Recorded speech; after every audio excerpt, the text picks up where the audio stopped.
What's up, fight fans? Welcome to Mr. Mustache MMA News. Today, I want to discuss this Saturday's co-main event between Belal Muhammad and Ian Machado-Garry. But guys, before we get into it, don't forget to hit the like and subscribe button to continue getting more MMA content by yours truly. Help the channel grow. All right, guys, getting right into it. We got a fun one. A 3-round war co-main event between former champion Belal Muhammad and upcoming rising star Ian Machado-Garry. In the classic striker versus grappler matchup, you have Belal, who since losing his belt, right? Like in a fight against Jack where he really went out there and tried to prove a point with his hands and tried to satisfy everybody else besides himself, it seemed like, in that fight. And it went against his detriment. He won the hearts of the fans. He won everybody's respect in that fight. He went out there and fought, right? Lost his belt in the process. And hey, it's his choice, right? He didn't want to grapple the first 2 rounds. And and it was a little too late as the time went on in that fight for him to even establish his grappling. By the time it started to get a little hairy for him out there against Jack, right?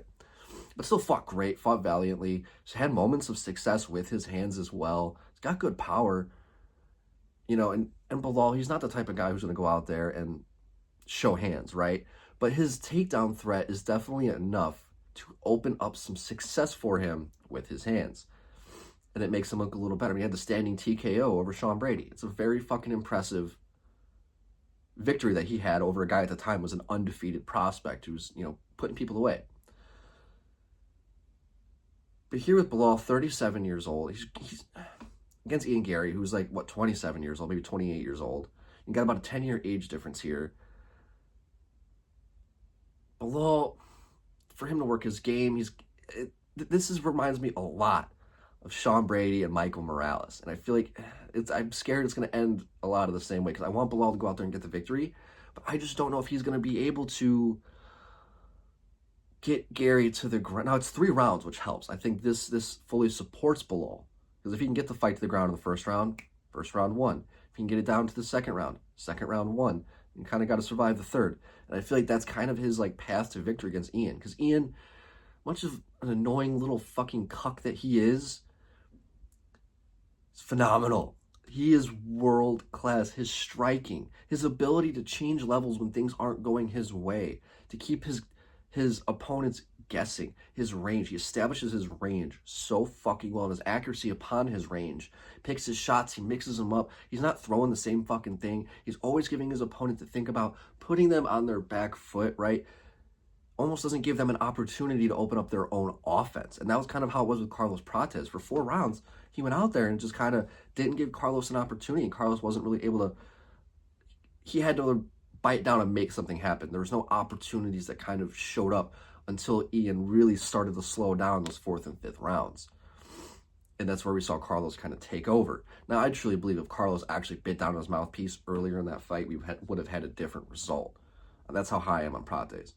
But Ian, I think here against Belal, I think he's going to be able to establish his range. I think those body kicks, I think he's really it's going to be tough. He's going to really be making Belal pay every time he gets into that red zone. Every single time he tries to break that distance, get for the single leg, the double leg. I don't think he's going to have as good of timing on these takedowns like Islam did against, did he just fight? Against Jack.